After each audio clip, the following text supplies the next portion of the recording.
السلام عليكم ورحمة الله وبركاته. بسم الله الرحمن الرحيم. الحمد لله رب العالمين، والصلاة والسلام على رسول الله وعلى آله وأصحابه أجمعين. وبعد. மதிப்புக்குரிய சகோதரிகளே, அல்லாஹுக்கு விருப்பமான ஒரு மஜ்லிஸில் நாம் அமர்ந்திருக்கிறோம். அல்லாஹ் தஆலா எங்களுடைய அமர்வை கபூல் செய்து கொள்வானாக. கேட்கக்கூடிய படிக்கக்கூடிய இந்த விடயங்களை வாழ்க்கையில் அமல்படுத்துவதற்கு அல்லாஹ் தஆலா தௌஃபீக் செய்வானாக.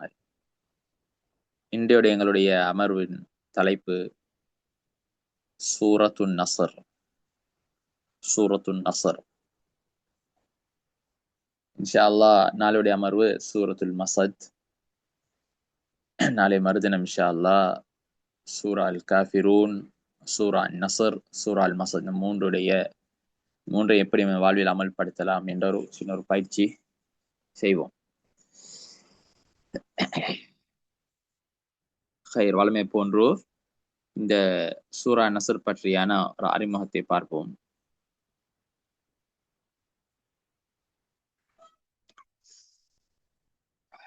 இந்த சூறாவுக்கு சூரத்து அன் நஸ்ர் என்று பெயர் சொல்லப்பட்டிருக்கிறது. அதுக்கான பிரதானமான காரணம், இந்த சூறாவுடைய ஆரம்பத்திலே நஸ்ர் என்ற வார்த்தை நிகழ்ந்திருக்கிறது. நஸ்ர் என்ற வார்த்தை நிகழ்ந்திருக்கிறது. பஸைரு தவி தம்யீஸிலே இந்த செய்தி பதிவாயிருக்கிறது. அதே மாதிரி இப்னு ஆஷூர் ரஹிமஹுல்லாஹ் அவர்களும் அவருடைய கிதாபில் இதை சொல்லியிருக்கிறார்கள். அதே போல இந்த சூறாவுக்கு இதா ஜாஅ நஸ்ருல்லாஹ் என்றும் பெயர் சொல்லப்படும். இதா ஜாஅ நஸ்ருல்லாஹ் என்ற பெயரும் சொல்லப்படும். அதே போல சூரத்து தௌதீ, சூரத்து தௌதீ என்றும் பெயர் சொல்லப்படும். இன்ஷா அல்லாஹ் தௌதீ என்ற என்ன அர்த்தம் என்பதெல்லாம் பின்னால் ஸ்லைடில் இன்ஷா அல்லாஹ் போடப்பட்டிருக்கிறதும் பார்த்துக் கொள்ளலாம். இந்த என்றால் தௌதீ என்று பெயர் சொல்லப்படுவதற்கான பிரதானமான காரணம், நபி ஸல்லல்லாஹு அலைஹி வஸல்லம் அவர்களுடைய வஃபாத்தை, அவர்கள் இந்த உலகத்தை விட்டும் பிரிய போகிறார்கள் என்ற செய்தி அதிலே மறைமுகமாக காணப்படுகிறது என்பதால் அதுக்கு தௌதீ என்று பெயர் சொல்லப்படும். இது புகாரியிலே இந்த செய்தி பதிவாக இருக்கிறது.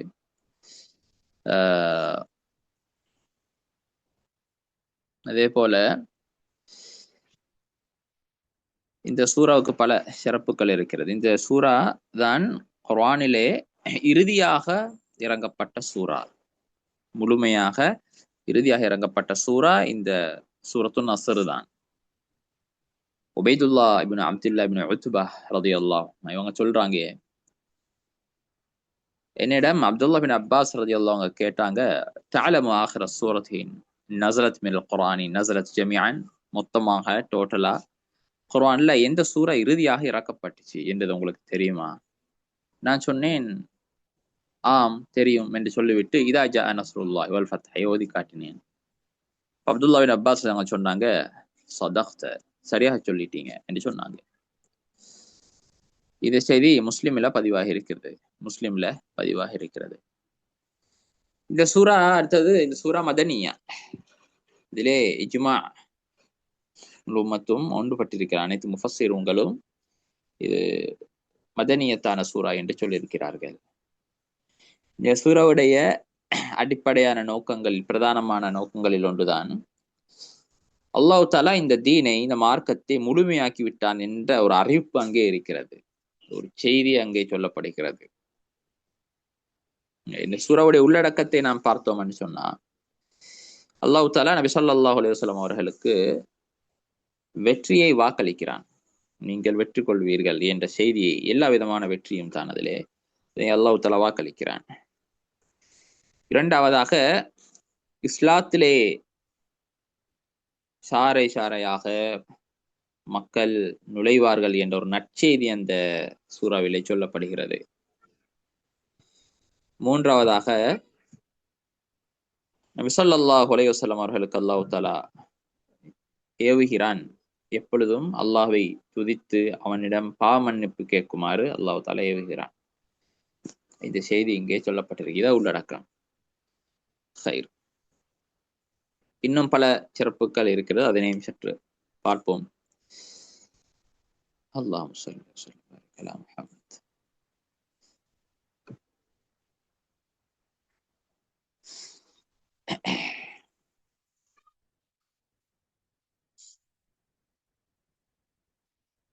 அடுத்த விடயம்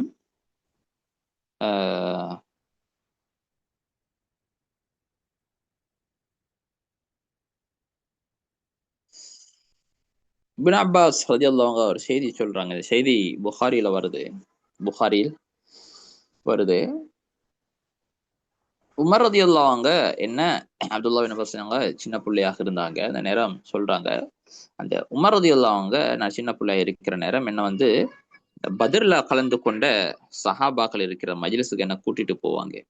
அப்ப அவங்கள்ட்ட சிலர் சொல்லுவாங்க, எங்களுக்கும் இப்படியான சின்ன பிள்ளைகள் இருக்கிறாங்க தான், எங்களுக்கும் கூட்டிட்டு வரலாம் தானே என்ற அப்படி ஒரு நிலைப்பாடு இருக்கும் சொல்லுவாங்க. அப்ப உமர் ரலியல்லாஹு அன்ஹு போனா சொல்லுவாங்க, அவங்கள பார்த்து அவங்களுக்கு வேற யாருன்னு தெரியும். இப்ப இதே இப்படி இருக்கிற நேரம் ஒரு நாள் என்ன கூப்பிட்டு வளமையை போன்று அவருடைய மஜ்லிஸுக்கு கூட்டி சென்றாங்க. இப்ப எல்லாரும் அமர்ந்துட்டு இருக்கிறாங்க, நானும் இருக்கிறேன். உமர் ரலியல்லாஹு அங்க கேட்டாங்க, இதா ஜா நஸ்ருல்லாஹி வல் ஃபத்ஹ் என்ற இந்த சூரா சம்பந்தமாக நீங்க என்ன சொல்றீங்க என்று சஹாபாக்களை பார்த்து கேட்டாங்க. நான் அப்ப பக்கத்துல இருக்கிறேன். அப்ப சில சஹாபாக்கள் சொன்னாங்க, எங்களுக்கு வெற்றி கிடைச்சால் அல்லாஹ் தாலா எங்களுக்கு வெற்றி அளித்தானண்டா அல்லாஹ்வை நிச்சயமாக நாங்க புகழணும், அவனோட மன்னிப்பு கேட்கணும் என்ற விஷயம் இந்த சூறால சொல்லப்பட்டிருக்குது. இதான் வெளிரங்கமாக இந்த சூறால் விளங்கக்கூடிய ஒரு விஷயம். அதை சொன்னாங்க. இன்னும் சிலர் எதுவும் பேசல, மௌனமாக இருந்துட்டாங்க.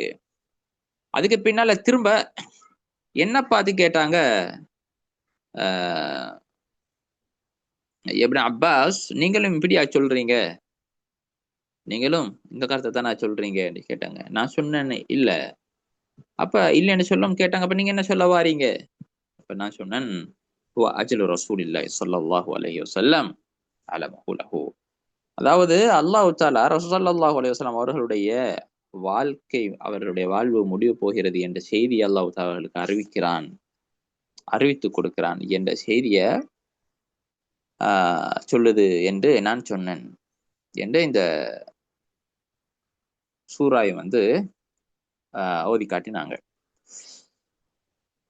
மறதி அவங்க கேட்டதும் சொன்னாங்க, நானும் நீங்க எப்படி சொல்றீங்களோ அதைத்தான் அறிகிறேன், அதைத்தான் நானும் விளங்குறேன்னு சொல்லி சொன்னாங்க. செய்தி புகாரில வருது.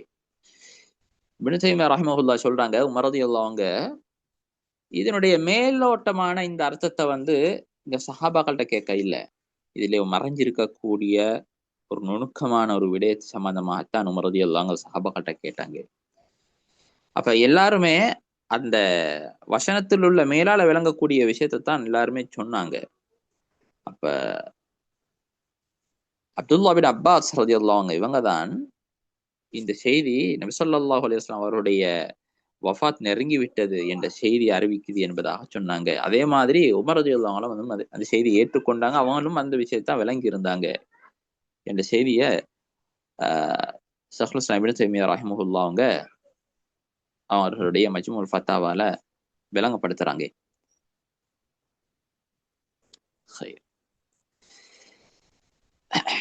இந்த வசனம், இந்த கருத்து இந்த சூறாவோட அது எப்படி அது ஒத்து போகுது, எப்படி சொல்றாங்க என்றதையும் ஒரு அழகாக அவர் விளங்கப்படுத்துறார். அதாவது மார்க்கம் பூர்த்தியாகிவிட்டது, அதே போல இந்த மார்க்கம் அனைவருக்கும் போய் சேருவதற்கு நெருங்கிவிட்டது. எல்லாருமே இந்த மார்க்கத்தை ஏற்றுக்கொள்ள போறாங்க, இஸ்லாத்துல சாரசாரியா மக்கள் நுழைய போறாங்க. இந்த நேரத்தில் அல்லாஹ் தஆலா இஸ்திக்ஃபாரை கொண்டு ஏவுகிறான். இந்த சூறால வசனத்துடைய விளக்கத்துல பாக்குற நேரம் உங்களுக்கு புரியும். அல்லாஹ் தஆலா இஸ்திக்ஃபார் செய்யுமாறு, பாவமன்னிப்பு கேட்குமாறு சொல்றான். ஒரு அமல் முடிஞ்சதுக்கு பின்னாலதான் இஸ்திக்ஃபார் பொதுவாக சொல்லப்படும். பாருங்க, தொழுத முடிஞ்சதுக்கு பின்னால அஸ்தக்ஃபிருல்லாஹ் அஸ்தக்ஃபிருல்லாஹ் அஸ்தக்ஃபிருல்லாஹ் சொன்னார். பொதுவாக ஒரு இபாதத் முடிஞ்சதுக்கு பின்னால பாவமன்னிப்பு கேட்கிறதுங்கிறது அது ஏற்படும். எனவே இந்த தீனுடைய விஷயம் பொதுவாக சொல்லப்பட்டிருக்கிறது, அதிலே இறுதியாக இஸ்திக்ஃபார் சொல்லப்பட்டிருக்கிறது. அப்ப நபி ஸல்லல்லாஹு அலைஹி வஸல்லம் அவர்கள் எதுக்காக அனுப்பப்பட்டார்களோ அவர்களுடைய அந்த தாவா பணி முடிய போகிறது. அவரோடு அவருடைய வாழ்க்கை முடிய போகிறது. அவர் உலகை விட்டும் பிரிய போகிறார் என்ற மறைவான செய்தி அங்கே தெளிவாக இருக்கிறது. எனவே அதனைத்தான் அப்துல்லா பின் அப்பாஸ் அவங்க விளங்கியிருந்தாங்க. அதனைத்தான் அவங்க எத்தி வச்சாங்க. இப்னு கசீர் ரஹிமஹுல்லா அவர்களும் அவருடைய தஃசீர் இப்னு கசீரிலே சொல்லுகிறார்கள், அந்த உமர் ரலியல்லாஹு அன்ஹு இருந்த மஜ்லிஸ்ல இருந்த அந்த சஹாபாக்கள் அவர்கள் எல்லாருமே எதனை பதிலளித்தார்கள் என்றால், இந்த கேள்வி கேட்கப்பட்ட பொழுது இந்த மதாயினை அல்லது இந்த கோட்டைகளை நாம் வெற்றி அடைந்தால், அல்லாஹ் தஆலா நமக்கு வெற்றி அளித்தான் என்று சொன்னால் நாம் என்ன செய்ய வேண்டும்? அல்லாஹ்வை அதிகமாக புகழ வேண்டும், அல்லாஹ்வுக்கு நன்றி செலுத்த வேண்டும், அல்லாஹ்வை துதிக்க வேண்டும், நாம் தொழ வேண்டும். இந்த செய்தி எல்லாம் அவர்கள் சொன்னார்கள். இந்த கருத்து பிழையானதா? அப்ப இப்னு கஸீர் ரஹிமஹுல்லாஹ் சொல்றாங்க, இந்த கருத்து சரியான கருத்து தான். அந்த சஹாபாக்கள் சொன்ன அந்த கருத்து மிகச்சரியான கருத்து தான். அதுல வெளிரங்கமா சொன்ன கருத்து சரியான கருத்து தான். ஏனென்றால் ஃபத்ஹ் மக்கா எப்ப ஏற்பட்டுச்சோ, வெற்றி கிடைச்சதுக்கு பிறகு நபி ஸல்லல்லாஹு அலைஹி வஸல்லம் அவர்கள் துஹாவுடைய நேரத்தில் 8 ரக்காத்துகளை தொழுதார்கள். 8 ரக்காத்துகளை தொழுதார்கள். சிலர் சொல்லுகிறார்கள் அது வந்து துஹாவுடைய தொழுகை தொழுதார்கள் என்று சொல்லுகிறார்கள். ஆனால் தொடராக அது இருக்கவில்லை. அந்த 8 ரக்காத் தொடராக அது இருக்கவில்லை. அந்த நாள் நபி ஸல்லல்லாஹு அலைஹி வஸல்லம் தொழுதார்கள். அதன் பயணத்திலே இருக்கின்ற பொழுது மக்காவுடைய இகாமா, அதாவது மக்காவிலே தொடராக அவர்கள் நியத்தி வைக்காத ஒரு பயணியாக இருந்த பொழுதும் அவர்கள் தொழுதார்கள் என்ற ஒரு செய்தி இப்னு கஸீர் ரஹிமஹுல்லாஹ் சொல்றாங்க. ஆனா ரசூல் ஸல்லல்லாஹு அலைஹி வஸல்லம் அவங்க அங்க ரமதானுடைய கடைசி, அதாவது 19 நாள் கிட்டத்தட்ட 19 நாள் வந்து அங்கே இருந்தார்கள். தொழுகையை கஸர் செய்தார்கள் என்ற ஒரு செய்தி இருக்கிறது. அதே போல நபி ஸல்லல்லாஹு அலைஹி வஸல்லம் இருந்த அந்த சஹாபாக்களும் கிட்டத்தட்ட 10,000 சஹாபாக்கள் அவர்களும் அங்கே இருந்தார்கள் என்ற ஒரு செய்தி சொல்லப்படுகிறது. இன்னும் சிலர்கள் சஹாபாக்கள் சொல்றாங்க, இது வந்து சலாத்துல் ஃபத்ஹ் என்று பேர் சொல்லப்படும். இதுக்கு என்ன சொல்லப்படும்? சலாத்துல் ஃபத்ஹ். ஒரு நாட்டை வெற்றி கொண்டதுக்கு பின்னால் அந்த இடத்திலே 8 ரக்காத் தொழுவது. அதைத்தான் அல்லாஹ் தஆலா இந்த சூறாவிலே சொல்லியிருக்கிறான். இங்கே அல்லாஹ்வை என்ன செய்யுங்கள், தஸ்பீஹ் செய்யுங்கள் என்று சொல்லப்பட்டிருக்கான அர்த்தம் வெற்றி கிடைத்து விட்டால் தொழுங்கள் என்ற அர்த்தம். பொதுவாக குர்ஆன்ல சொல்லப்பட்டிருக்கக்கூடிய தஸ்பீஹ் ஒரு காய்தா இருக்கிறது. அனைத்துடைய அர்த்தமும் வந்து தொழுகை, அல்லாஹ்வை தொழுவது. அதுக்கு பின்னால் அடுத்த இபாதத்துகள் உள்ளால் வரும். அதுக்கு உள்ளால் தஸ்பீஹும் வரும், தொழுகைக்குள்ளால் தஸ்பீஹும் வரும் என்று சொல்லுகிறார்கள். அவர்கள் சொல்கிறார்கள், எனவே ஒரு படையுடைய தலைவர் அவர் ஒரு ஊரை வெற்றி கொண்டால் அவர் என்ன செய்ய வேண்டும்? அந்த ஊருக்கு நுழைஞ்ச உடனே 8 ரக்காத்துகள் தொழுவது முஸ்தஹப். அதே போல சஅத் இப்னு அபி வக்காஸ் ரலியல்லாஹு அன்ஹு இவங்களும் அந்த மதாயினை வெற்றி கொண்ட அந்த நாளிலே அப்படி தொழுதார்கள் என்ற செய்தியை இப்னு கஸீர் ரஹிமஹுல்லாஹ் அழகா தெளிவாக சொல்லியிருக்கிறார்கள்.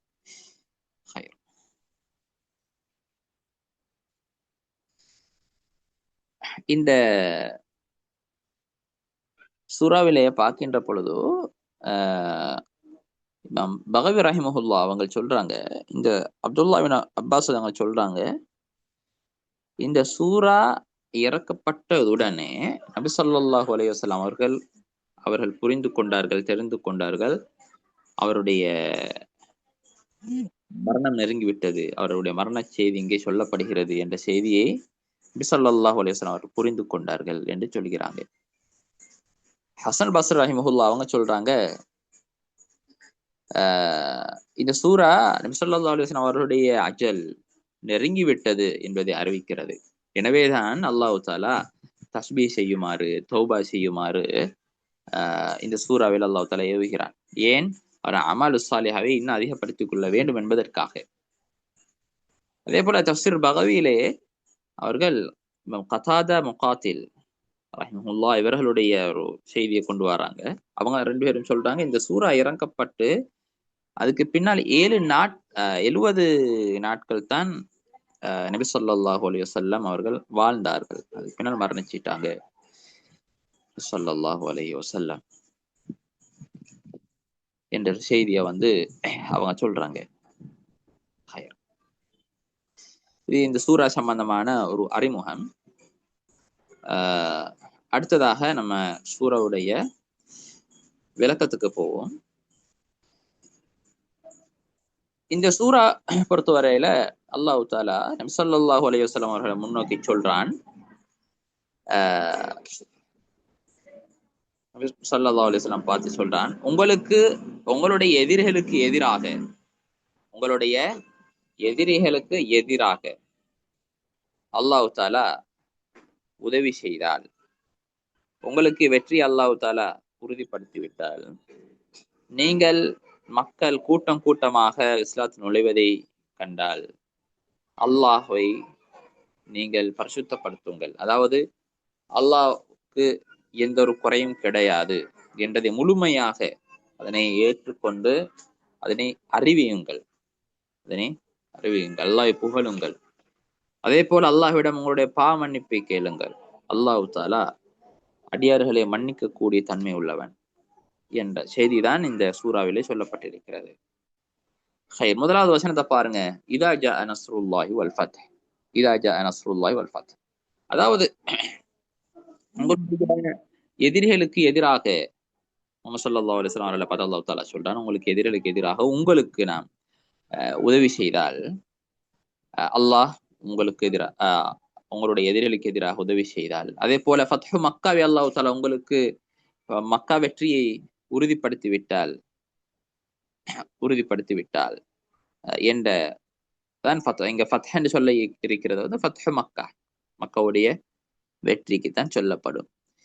நஸ்ர் என்பதற்கு உதவி என்று சொல்லுவோம், ஃபத்ஹ்ங்கிறதுக்கு வெற்றி என்று சொல்லுவோம். ரைட். ரெண்டுக்கும் மத்தியில வித்தியாசம் இருக்குது.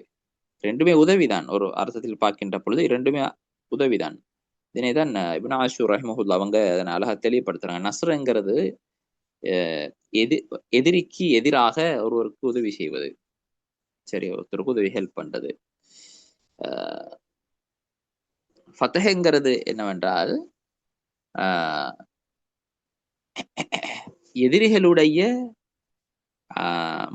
எதிரிகளுடைய அந்த நாட்டை முழுமையாக சொந்தமாக்கிக் கொள்வது, அந்த இடத்தை முழுமையாக சொந்தமாக்கிக் கொள்வது, முழுமையாக நாட்டை சொந்தமாக்கிக் கொள்வதற்குத்தான் சொல்லப்படும் என்று சொல்றாங்க.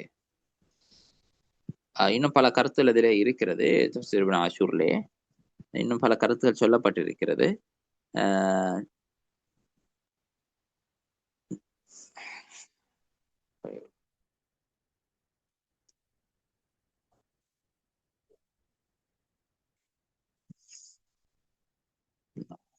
இந்த ஃபத்ஹ் என்பதிலே ஃபத்ஹ் மக்கா தான் சரியான கருத்தாக இருந்தாலும், இந்த ஃபத்ஹ் என்பதில் மாவர்தி ரஹிமஹுல்லா அவர்கள் சொல்றாரு, இதுல 2 பிரதானமான செய்திகள் இருக்குது. ஒன்று ஹசன் பஸ்ரி ரஹிமஹுல்லா, முஜாஹித் ரஹிமஹுல்லா சொல்றாங்க, இந்த ஃபத்ஹ் என்பதனுடைய அர்த்தம் ஃபத்ஹ் மக்கா, மக்கா வெற்றி அல்லாஹ் தஆலா இங்கே சொல்லியிருக்கிறான்.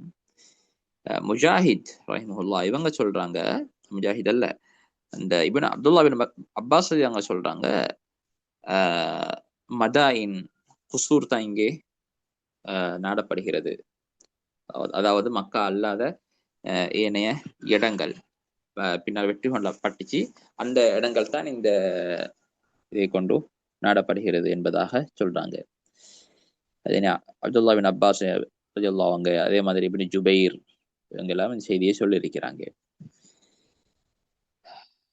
இப்னு அத்தியா ரஹிமஹுல்லா அவங்க சொல்றாங்க, ஃபத்ஹ் என்பது ஃபத்ஹ் மக்காவையும் குறிக்கும், தாயிஃபுடைய வெற்றியையும் குறிக்கும், ஹிஜாஸுடைய அந்த இருந்த பகுதிகளை வெற்றி கொள்வதையும் குறிக்கும், யமனுடைய அதிகமான இடங்களை வெற்றி கொண்டதையும் குறிக்கும் என்று இப்னு அத்தியா ரஹிமஹுல்லா அவர்கள் தஃப்ஸீரிலே எழுதியிருக்கிறார்கள்.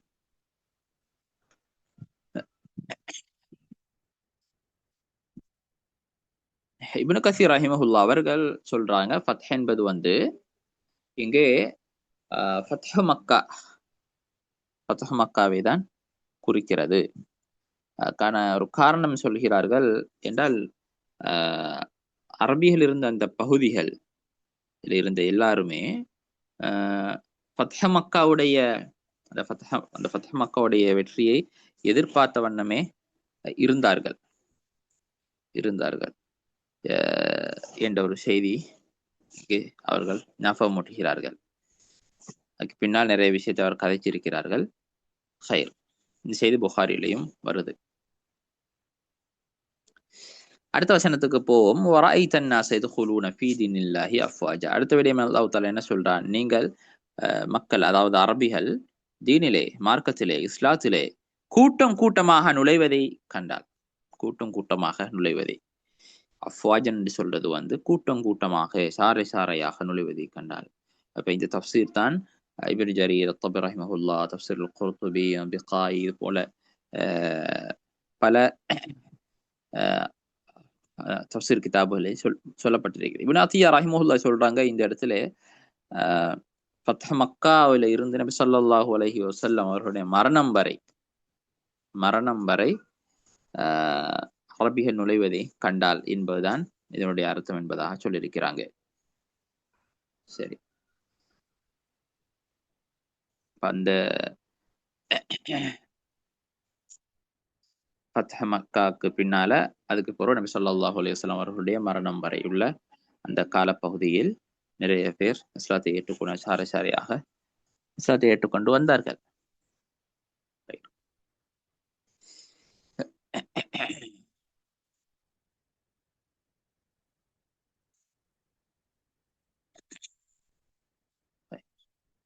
இந்த சூரா இறக்கப்பட்டதும், இந்த சூரா இறங்கினதும்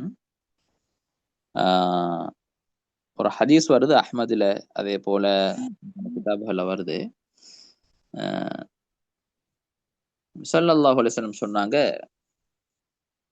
உங்களுக்கிட்ட யமனை சேர்ந்தவங்க வந்திருக்கிறாங்க. அவங்களோட கல்பு எல்லாம் ஒரு மிருதுவான உள்ளம் உள்ளவங்க.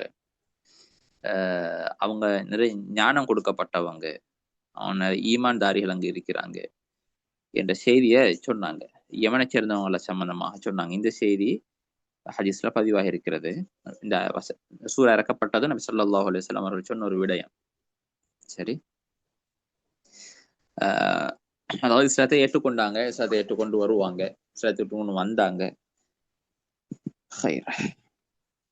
அடுத்த வசனம், ஃபஸப்பிஹ் பிஹம்தி ரப்பிக வஸ்தக்ஃபிர்ஹு இன்னஹு கான தவ்வாபா. ஃபஸப்பிஹ் பிஹம்தி ரப்பிக வஸ்தக்ஃபிர்ஹு. அப்ப உங்களுக்கு வெற்றி கிடைச்சி, மக்கா வெற்றி கிடைச்சது, மக்களும் சாரை சாரையா இஸ்லாத்தை ஏற்றுக்கொள்வதை நீங்க கண்ட பொழுது நீங்க என்ன செய்யுங்க? அல்லாஹ் தாலாவை துதியுங்கள். ஃபஸப்பிஹ் பிஹம்தி ரப்பிக, உமது இரட்சகனை புகழ்ந்து என்ன செய்யுங்க? அல்லாஹ்வை துதியுங்கள். அப்படி என்ன அர்த்தம் என்றால், அல்லாஹ்வுக்கு எந்த ஒரு குறையும் கிடையாது, எந்த ஒரு குறைபாடுகளும் கிடையாது. அவன் பரிபூர்ணமான தன்மையை கொண்டவன், பரிபூர்ணமாக தன்மையை கொண்டவன். அவனை மகத்துவப்படுத்தி, அவனை சங்கைப்படுத்தி, அவனை மஹப்பத் வைத்து அவனை புகழுங்கள். அவனிடமே நீங்க உங்களுக்கான பாவமன்னிப்பையும் கேளுங்கள் என்ற வசனம். ஹைர். ஆயிஷா ரலியல்லாஹு அன்ஹா அவங்க சொல்றாங்க, ஸல்லல்லாஹு அலைஹி வஸல்லம் அவர்கள், இந்த செய்தி முஸ்லிமிலே வருது, அதிகமாக நபி ஸல்லல்லாஹு அலைஹி வஸல்லம் அவர் அதிகமாக சுப்ஹானல்லாஹி பிஹம்திஹி அஸ்தக்ஃபிருல்லாஹ வ அதூபு இலைஹி, சுப்ஹானல்லாஹி பிஹம்தி, அல்லாஹ்வை துதித்து அல்லாஹ் தஆலாவை புகழ்ந்து, அஸ்தக்ஃபிருல்லாஹ வ அதூபு இலைஹி, அவனிடமே நான் பாவமன்னிப்பு கேட்கிறேன், அவனிடமே நான் தௌபா செய்கிறேன், அவனிடமே நான் மீளுகிறேன் என்றால் நபி ஸல்லல்லாஹு அலைஹி வஸல்லம் அதிகமாக சொல்லக்கூடியவர்களாக இருந்தாங்க. அப்ப நான் கேட்டேன், யா ரசூலல்லாஹ் அராக துக்திரு மின் கௌலி சுப்ஹானல்லாஹி பிஹம்தி அஸ்தக்ஃபிருல்லாஹ வ அதூபு இலைஹி, இந்த கலிமாவை நீங்க அதிகமா சொல்றதை நான் காண்றேன் என்று சொன்னாங்க. ரசூல் ஸல்லல்லாஹு அலைஹி வஸல்லம் அவங்க சொன்னாங்க, நான் ஏதோ என்னுடைய உம்மத்துல ஏதோ ஒரு அடையாளத்தை நான் காண்றேன், ஏதோ ஒரு அடையாளத்தை நான் காண்றேன். அல்லாஹ் தாலா எனக்கு இந்த செய்தி எனக்கு அறிவித்து கொடுத்திருக்கிறான், எனக்கு சொல்லி இருக்கிறான், அல்லாஹ் தாலா செல்லுமாறு சொல்லி இருக்கிறான். அது மாத்திரம் இல்லாம இது இறங்கினதுக்கு பொருள் அதாவது இதா ஜா நஸ்ருல்லாஹி வல் ஃபத் இறங்கினதுக்கு பொருள், அதாவது ஃபத்ஹு மக்கா உடைய இந்த வெற்றி சம்பந்தமாக இந்த சூரா அறிவிக்கப்பட்டதுக்கு பொருள் கூடுதலாகவே நபி ஸல்லல்லாஹு அலைஹி வஸல்லம் இந்த செய்தியை சொல்லிக் கொண்டிருந்தார்கள், இந்த கலிமாவை ஓதிக்கொண்டிருந்தார்கள் என்ற செய்தி பதிவாக இருக்கிறது. அதே மாதிரி ஆயிஷா ரலியல்லாஹு அன்ஹா இன்னொரு ஹதீஸ் வருது, அதுவும் புகாரி முஸ்லிமில் வரக்கூடிய செய்தி. ஸல்லல்லாஹு அலைஹி வஸல்லம் அதிகமாக ருக்கூலையும் சுஜூதிலையும் சுப்ஹானக்கல்லாஹும்ம ரப்பனா வ பிஹம்திக அல்லாஹும்ம ஃபிர்லி என்று சொல்லுவாங்க. அல்லாஹ்வை துதித்து புகழ்ந்து பாவ மன்னிப்பு கேட்டார்கள். ருக்கூலையும் சுஜூதிலும் அதிகமாக சொல்லக்கூடியவர்களாக இருந்தார்கள்.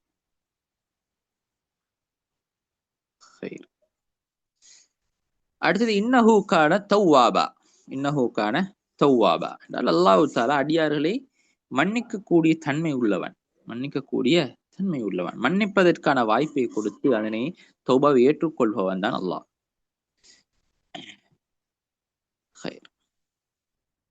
பொதுவாகவே நல்ல காரியங்கள் முடிந்ததும் இஸ்திக்ஃபார் செய்வது ஒரு விரும்பத்தக்க ஒரு விடயம். தொழுகை இருக்கலாம், ஹஜ்ஜாக இருக்கலாம், ஏனைய இபாதத்துகளாக இருக்கலாம்.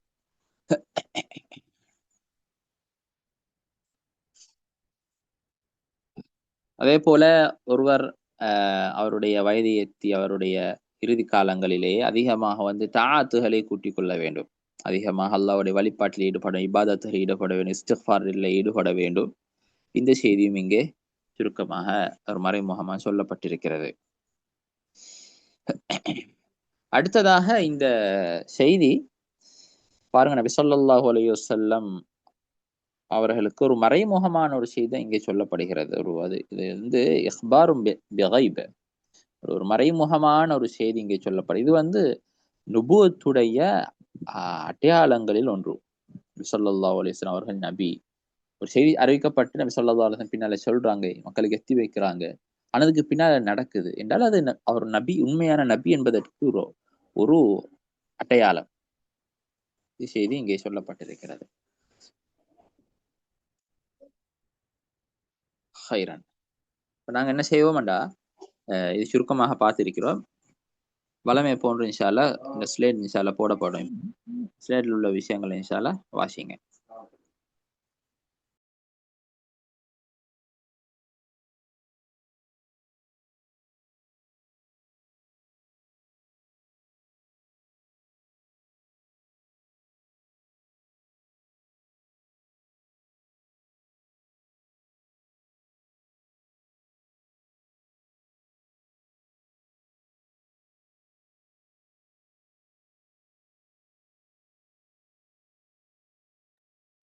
ஹைர், பாருங்க, ஷேர் பண்ணுங்க.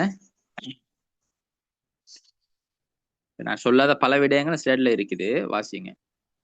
ஹைர், பாருங்க. முதலாவது வசனங்களுடைய எண்ணிக்கை 3. இந்த பேருடைய கருத்து என்ன? நஸ்ர் என்றால் வெற்றி, வெற்றி, ஆதரவு. ஹைர்.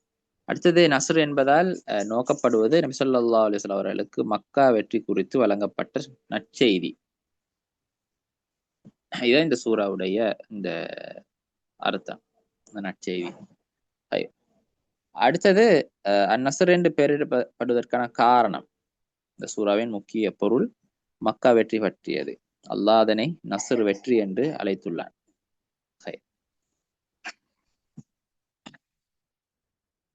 அடுத்து இதுக்கு வேறு பெயர்களும் இருக்கிறது. சூரத்து நஸ்ர், அதே மாதிரி சூரத்து ஃபத்ஹ், அடுத்து சூரா இதா ஜா நஸ்ருல்லாஹி வல் ஃபத்ஹ், அடுத்த சூரத்து தௌதீ. தௌதீ என்றால் நான் சொல்லியிருந்தேன், ஸ்லேட்ல அதோடைய அர்த்தத்தை பார்க்கலாம்னு சொல்லி. சூரத்து தௌதீ என்றால் விடை கொடுக்கும் சூரா, விடை கொடுக்கும் சூரா. அதாவது நபி ஸல்லல்லாஹு அலைஹி வஸல்லம் அவர்கள் இந்த உலகத்துக்கு விடை கொடுக்கிறார்கள் என்ற செய்தி அங்கே சொல்லப்பட்டிருக்கிறது. சரி, அடுத்தது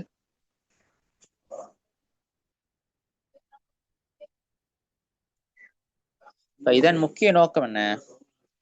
நபி ஸல்லல்லாஹு அலைஹி வஸல்லம் அவர்களுக்கு இஸ்லாம் பரவப்போகிறது என்ற மகிழ்ச்சியான நற்செய்தி இங்க சொல்லப்பட்டிருக்கிறது. ஹைரா. அடுத்து இறங்கியதன் காரணம் என்ன? இது ஒரு மதினி சூறாவாகும். இதன் இறங்கிய காரணம் குறித்து உறுதியான அறிவிப்பு இல்லை. இப்ப இது இறங்கியதற்கான காரணம் குறித்து இப்ப பொதுவா உங்களுக்கு தெரியும் இறங்கியதற்கான காரணம் என்று சொல்லுகின்ற பொழுது ஒரு சம்பவம் நடந்துட்டு இருக்கிற நேரம் அல்லாஹ் தஆலா என்ன செய்வான், ஒரு சூறாவை இறக்குவான் அல்லது ஒரு வசனத்தை இறக்குவான். அல்லது நபி ஸல்லல்லாஹு அலைஹி வஸல்லம் அவர்களிடம் சஹாபாக்கள் வந்து கேள்வி கேட்பாங்க. அந்த கேள்விக்கான பதிலா அல்லாஹ் தஆலா என்ன செய்வான், சூறாவோ அல்லது வசனங்களையோ அல்லாஹ் தஆலா இறக்குவான். இதுக்கு தான் நாங்க இறங்கியதன் காரணம் சொல்லுவோம். ரைட். அப்ப இந்த சூறா இறங்கியதற்கான காரணம் குறித்து அப்ப இந்த ஏதோ ஒரு சம்பவம் நடந்ததாகவோ அல்லது சஹாபாக்கள் நபி ஸல்லல்லாஹு அலைஹி வஸல்லம் கேள்வி கேட்ட சம்பந்தமாகவோ எதுவும் இல்லை. எதுவும் செய்தியில் அறிவிக்கப்பட இல்லை. ம். ஹை. அடுத்தது அப்ப இதனுடைய சிறப்புகள் சம்பந்தமாக இந்த சூறாவின் சிறப்பை பற்றி தனிப்பட்ட ஹதீஸ் அல்லது ஆதாரம் எதுவும் இல்லை. இந்த சூறாவுக்கென்று தனிப்பாக வந்து சிறப்பு எதுவும் இல்லை. ஆனால் கிசாருல் முஃபஸ்ஸல் குறுகிய சூறாக்கள் பகுதிகளை சேர்ந்தது. சரி, கிசாருல் முஃபஸ்ஸல் என்றா என்ன? கிசாருல் முஃபஸ்ஸல் என்ன? யார் பதில் சொல்ல போறீங்க? ஏற்கனவே பாடத்துல முந்திட்டு அது என்னுடைய ஆரம்ப பாடம் இதுலயே நான் கிசாருல் முஃபஸ்ஸல் என்னன்னு விளங்கப்படுத்தியாச்சு. யாரு சொல்ல போறீங்க? சரி, ஒரு ஒரு நிமிடம் டைம் தாரேன். தெரிஞ்சவங்க பதில் சொல்லலாம்.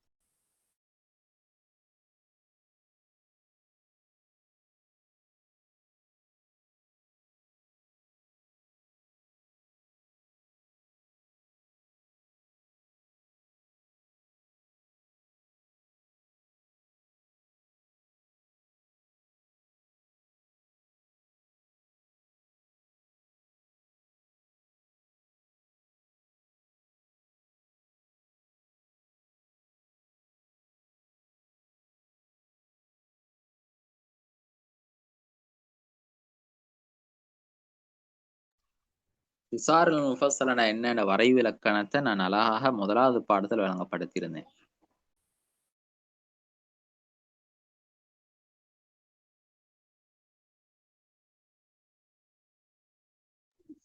பதில் சொல்றீங்க.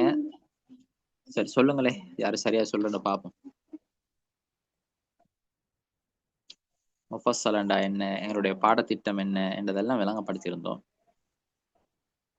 மாஷா அல்லாஹ். யாரு? ஃபஸ்மிலா இம்தியாஸ். மாஷா அல்லாஹ்.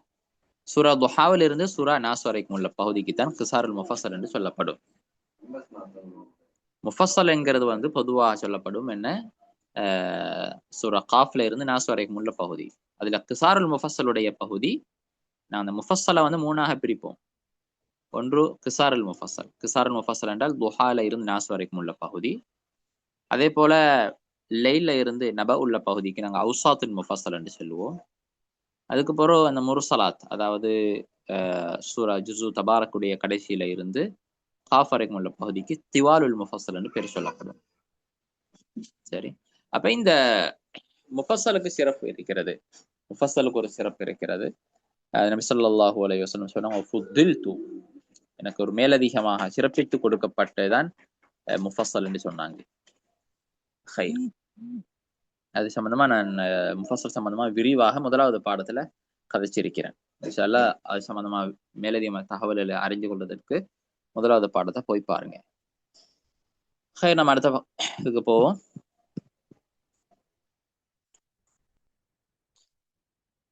இந்த சூறாவுக்கும் அதுக்கு முன்னுள்ள சூறாவுக்கும் இடையே உள்ள தொடர்பை பாருங்க. முன்னுள்ள சூறா என்ன? காஃபிரூன். நாங்க நேத்து படிச்ச பாடம் சூறா. அந்த சூறாவில் நபி ஸல்லல்லாஹு அலைஹி வஸல்லம் அவங்க அந்த அந்த சூறால என்ன சொல்லப்பட்டுச்சு? காஃபிர்கள் அவர்களுடைய மார்க்கத்தில் இருப்பாங்க, நாங்க எங்கட மார்க்கத்துல இருப்போம். யாருமே என்ன செய்ய மாட்டாங்க, இஸ்லாத்தை ஏற்றுக்கொள்ள மாட்டாங்க என்ற ஒரு அர்த்தத்தை தான் சூறால் காஃபிரும் கொடுத்துச்சு. அதுக்கு நான் ஒரு பதிலும் சொல்லியிருந்தேன். சரி, ஆனா அதுக்கு பின்னுள்ள வந்து இந்த சூறா என்ன சொல்லுது? மக்கள் கூட்டம் கூட்டமாக தீனுல மார்க்கத்துல நுழைவாங்க என்ற ஒரு நற்செய்தி நபி ஸல்லல்லாஹு அலைஹி வஸல்லம் அவங்களுக்கு சொல்லப்படுது. ஹைர். அடுத்தது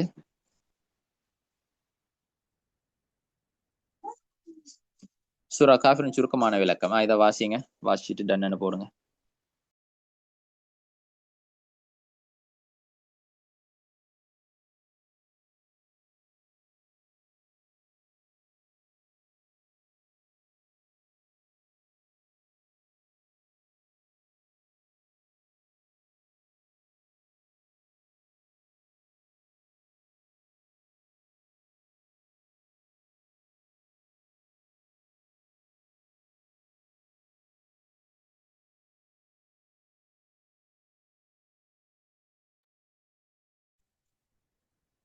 அல்லாஹ் தஆலா நபி ஸல்லல்லாஹு அலைஹி வஸல்லம் அவர்களை பார்த்து சொல்றான். என்ன சொல்றான்? உமக்கு உமது அதாவது உங்களுக்கு இருக்கின்ற எதிரிகளுக்கு எதிராக அல்லாஹ் தஆலா உதவி செஞ்சு நீங்க மக்கா வெற்றியை அடைஞ்சு மக்கால நுழைகின்ற பொழுது அரபியல் கூட்டம் கூட்டமா இஸ்லாத்தை நுழைவதை நீங்க காணும் பொழுது உங்கள் இறைவனை புகழ்ந்து மகிமைப்படுத்துங்கள். அவனை எல்லா குறைகள்ல இருந்தும் எல்லா குறைபாடுகள்ல இருந்தும் பரிசுத்தமானவன் என அறிவியுங்கள். மேலும் அவனிடத்தில் மன்னிப்பை நாடுங்கள். நிச்சயமாக அல்லாஹ் தமது அடியார்களின் தௌபாவை ஏற்று அவர்களின் பாவங்களை மன்னிப்பவன் ஆவான் என்ற செய்தி. இதுதான் இந்த சூரா அன்-நஸ்ருடைய சுருக்கமான விளக்கம். இப்ப நம்ம ஒவ்வொரு சொல்லுக்கான அர்த்தத்தை பார்ப்போம்.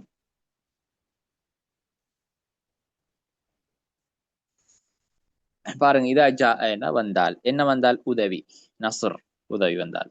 யாருடைய? அல்லாஹ், அல்லாஹுடைய உதவி வந்தால். வல்ஃபத், வல்ஃபத்னா இன்னும் வெற்றி. அதே போல வரஐத இன்னும் நீர் பார்த்தால், நீ கண்டால், அன்னாச மக்களை, யதுகுலூன நுழைபவர்களாக, எதுல? ஃபீதீன் இல்லாஹி, ஃபீதீன்னா மார்க்கத்தில், அல்லாஹி அல்லாஹுடைய மார்க்கத்தில், அஃப்வாஜன் கூட்டங்கூட்டமாக நுழைவதை கண்டால் என்ன செய்யணும்? ஃபஸப்பிஹ் துதித்து தூய்மைப்படுத்துவீராக, பிஹம்தி புகழை, ரப்பிக இறைவனிடம் புகழை, அதாவது இறைவனை புகழ்ந்து அல்லாஹ் என்ன செய்யணும்? துதித்து தூய்மைப்படுத்துவீராக. வஸ்தக்ஃபிர்ஹு இன்னும் அவனிடம் மன்னிப்பு கேளுங்கள். இன்னஹு நிச்சயமாக அவன் கான தவ்வாபன், கான இருக்கிறான் எப்படியானவனாக? தவ்வாபன் மகா மன்னிப்பாளனாக இருக்கிறான். ஹைர்.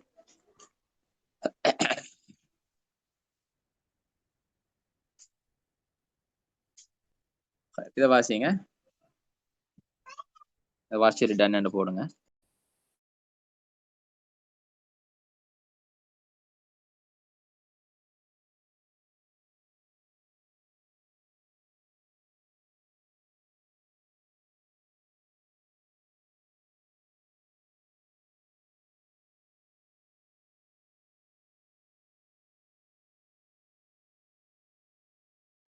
இதனுடைய சுருக்கமான ஒரு மறைமுகமான விளக்கத்தோடு சேர்த்து இங்க எழுதப்பட்டிருக்கிறது. பாருங்க, இதா ஜா நஸ்ருல்லாஹி வல் ஃபத்ஹ், ஏ தூதரே, குறைஷி காஃபிர்களுக்கு எதிராக உங்களுக்கு வெற்றி கிடைத்து மக்கா வெற்றி நிறைவேறிய போது, வரஐத அன்னாஸ யதுகுலூன ஃபீ தீனில்லாஹி அஃப்வாஜா, மேலும் பலரும் கூட்டம் கூட்டமாக இஸ்லாத்தில் நுழைவதை நீங்கள் காணும் போது என்ன செய்யணும்? ஃபஸப்பி பிஹம்தி ரப்பிக் வஸ்தக்ஃபிர்ஹு இன்னஹு கான தவ்வாபா, உங்கள் இறைவனை சந்திக்க தயாராகுங்கள், அவனை புகழ்ந்து தஸ்பி அதிகமாக செய்யுங்கள், அவனிடத்தில் அதிகமாக மன்னிப்பை நாடுங்கள். நிச்சயமாக அவன் தஸ்பி செய்பவர்களுக்கும் மன்னிப்பை நாடுபவர்களுக்கும் அருள் புரிந்து அவர்களின் தௌபாவை ஏற்றுக்கொள்பவன். ஹைர், அல்ஹம்துலில்லாஹ். இதன் சூரா நஸ்ருடைய ஒரு அறிமுகம், சுருக்கமான ஒரு அறிமுகமும், அதே போல சூரா நஸ்ருடைய சுருக்கமான விளக்கம், அதனுடைய வசனங்களுடைய விளக்கங்கள் அல்ஹம்துலில்லாஹ் பார்த்தோம். இன்ஷா அல்லாஹ் நாளை தினம் சூரா அல் மஸத் முழுமையை பார்ப்போம். எனவே உங்களுக்கு தரக்கூடிய பயிற்சி என்னவென்றால், நீங்கள் இதை திரும்ப ஒரு முறை மீட்டிட்டு கியாமுல் லைல ஓதணும், மீட்டி ஓதணும், அர்த்தங்களை புரிஞ்சு ஓதணும், ட்ரை பண்ணணும், அதை விளங்குறதுக்கு அந்த பயிற்சி எடுங்க. நிச்சயமாக இது ஒரு பயிற்சிக்கான ஒரு மாதம், பயன்படுத்தி கொள்ளுங்க இன்ஷா அல்லாஹ். ஜஸாக்குமுல்லாஹு ஹைரன். அனைவருடைய வருகைக்கும் அனைவருடைய ஒத்துழைப்புக்கும் பாரக்கல்லாஹு ஃபீக்கும். முடிச்சு கொள்வோம். ஜஸாக்குமுல்லாஹு ஹைரன் வ ஆখিরு தஅவானா அல்ஹம்துலில்லாஹி ரப்பில் ஆலமீன். சுப்ஹானக்கல்லாஹு வபிஹம்திக அஷ்ஹது அன் லா இலாஹா இல்லா அன்த அஸ்தக்ஃபிருக. அஸ்ஸலாமு அலைக்கும் வ ரஹ்மத்துல்லாஹி வ பரகாத்துஹு. பாரக்கல்லாஹு.